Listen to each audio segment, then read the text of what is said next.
Good morning dear students. मेरा नाम अरुण कुमार राय है। मैं असिस्टेंट प्रोफेसर के पद पर department of history Maharaja college में कार्यरत हूँ। इस वैश्विक महामारी में मैं उम्मीद करता हूँ कि आप लोग बिल्कुल अच्छे से होंगे तथा पूरे मनोयोग से अपनी पढ़ाई पर ध्यान दे रहे होंगे। आपकी ज़रूरत को ध्यान में रखते हुए हम लोगों ने बहुत सारे ई नोट्स अपने कॉलेज के वेबसाइट पर अपलोड करा दिए हैं, जिसे आप अपनी सुविधानुसार देख सकते हैं। आज का यह लेक्चर आधुनिक भारत का एक महत्वपूर्ण टॉपिक्स डी इंडस्ट्रियलाइजेशन अर्थात औद्योगिकरण पर है।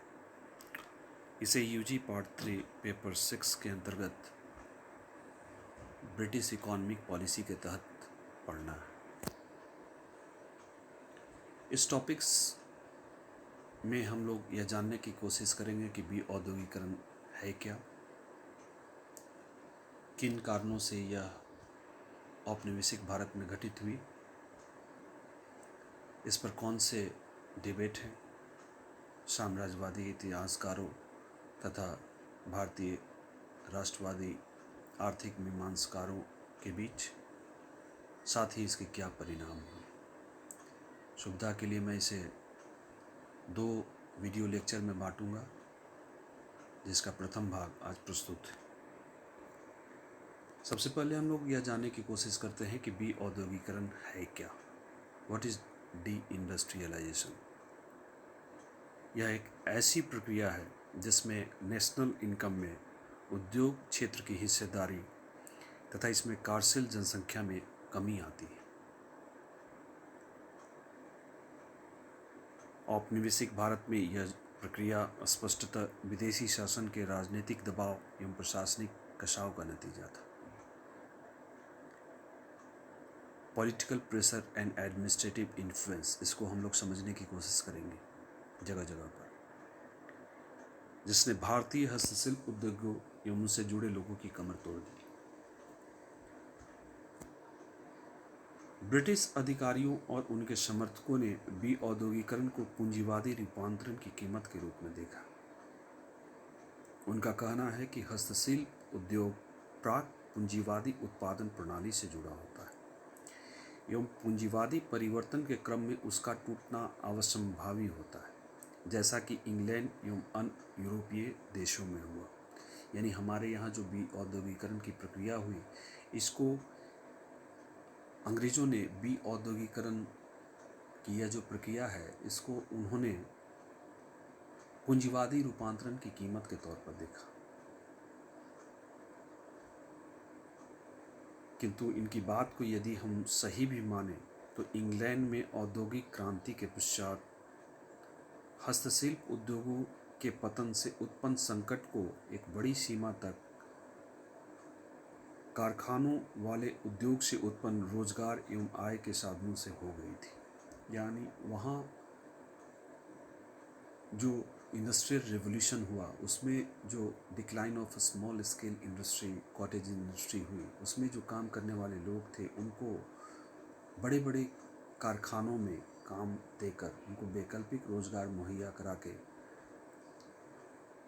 उनके आजीविका के संकट को दूर करने की कोशिश की गई। लेकिन हमारे यहाँ स्थिति उलट थी। भारतीय कारीगरों को ऐसी औद्योगिक प्रगति की कीमत चुकानी पड़ रही थी जो भारत में 6000 मील दूर अर्थात ब्रिटेन में घटित हो रही थी, क्योंकि 1850 एवं 60 के दशक तक भारत में कारखानों का अस्तित्व था ही नहीं, और उसके बाद भी यहाँ की विकास की प्रगति अत्यंत दुखद रूप से धीमी रही थी।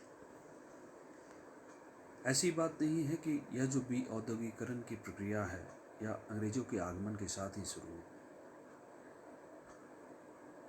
1600 ईस्वी से लेकर 1751 ईस्वी तक ईस्ट इंडिया कंपनी की व्यापारिक प्रणाली एवं उनकी नीतियाँ भारतीय हस्तशिल्प उद्योगों के लिए बहुत ही अनुकूल थी।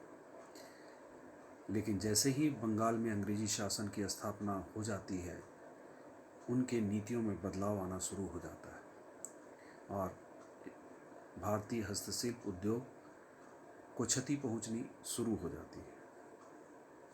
कंपनी अब राजनीतिक प्रभाव, पॉलिटिकल इन्फ्लुएंस का इस्तेमाल करना शुरू करती है और बंगाल के बुनकरों को मजबूर करती है कि वो अपना माल कम दाम पर बेचें।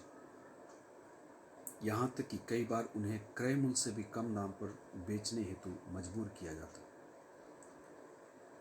बुनकरों पर कंपनी के कारखानों में काम करने हेतु दबाव भी डाला जाता था।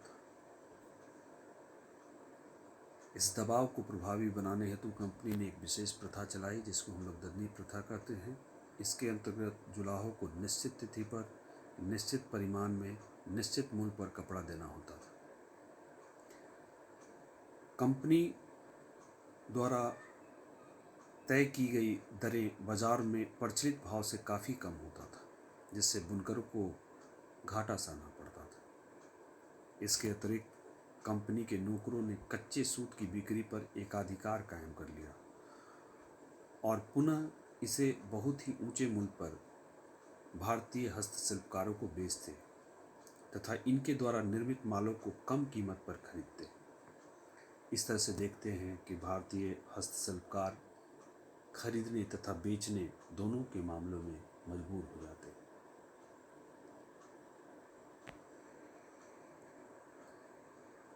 यहाँ के देसी उद्योग धंधों को तथा जो हस्तकार शिल्पकार लोग थे, इनको देसी राजे रजवाड़ों द्वारा संरक्षण मिला था, लेकिन अंग्रेजी शासन की स्थापना ने देसी राजे रजवाड़ों के अस्तित्व पर प्रश्न चिन्ह लगा दिया। ये राजे रजवाड़े इनके उत्पादों को खरीदते थे तथा पारिश्रमिक के तौर पर अच्छी रकम दिया करते थे। लेकिन जैसे ही विभिन्न नीतियों के तहत देसी राजे रजवाड़ों का विलय किया जाता है, उससे हस्तशिल्प उद्योग एवं इससे जुड़े हुए वर्ग प्रभावित हो जाते हैं।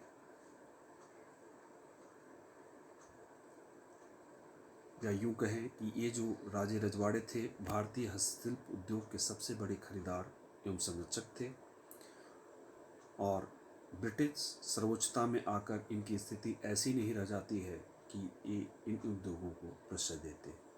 तो देसी राजे रजवाड़ों का विलय भी औद्योगिकरण का एक प्रमुख वजह बना। औद्योगिक क्रांति से उत्पन्न अंग्रेजों की विभेदकारी नीतियां सर्वाधिक घातक सिद्ध हुई। अंग्रेजों ने भारतीय निर्यात को हतोत्साहित करने के उद्देश्य से इंग्लैंड में आयात की जाने वाली भारतीय वस्तुओं पर भारी आयात शुल्क लगाए। शुल्क की ऊंची दर तब तक लागू रहे जब तक भारत से निर्यात पूरी तरह समाप्त नहीं हो गया। यह भारतीय वस्तुओं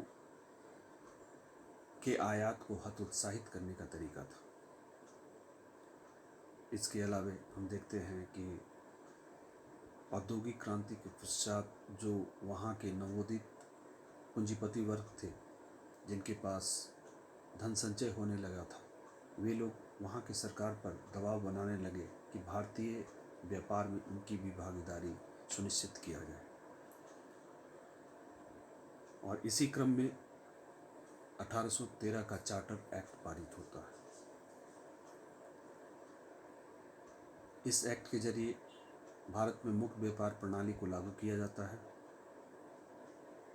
और मुक्त व्यापार प्रणाली के लागू होते ही भारत में आर्थिक शोषण का एक नया युग प्रारंभ होता है। इसके कारण हस्तशिल्प उद्योगों का कारखाना ब्रिटेन में निर्मित वस्तुओं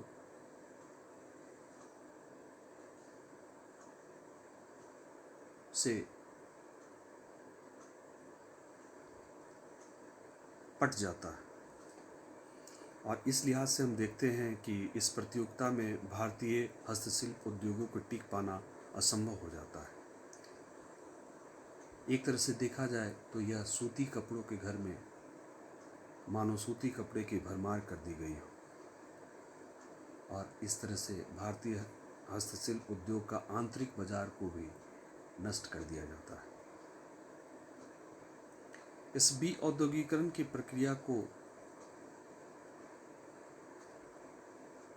आगे बढ़ाने में भारत में जो अंग्रेजी शिक्षा प्राप्त वर्ग था, जिन्हें काले साहब की संज्ञा दी गई है, इनका भी योगदान था, क्योंकि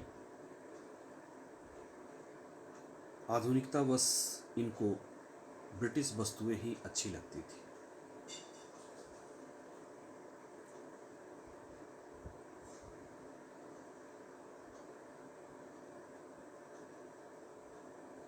भारतीय उद्योग धंधों, विशेषकर ग्रामीण दस्तकारी उद्योगों की बर्बादी में रेलवे की भूमिका भी कम न थी।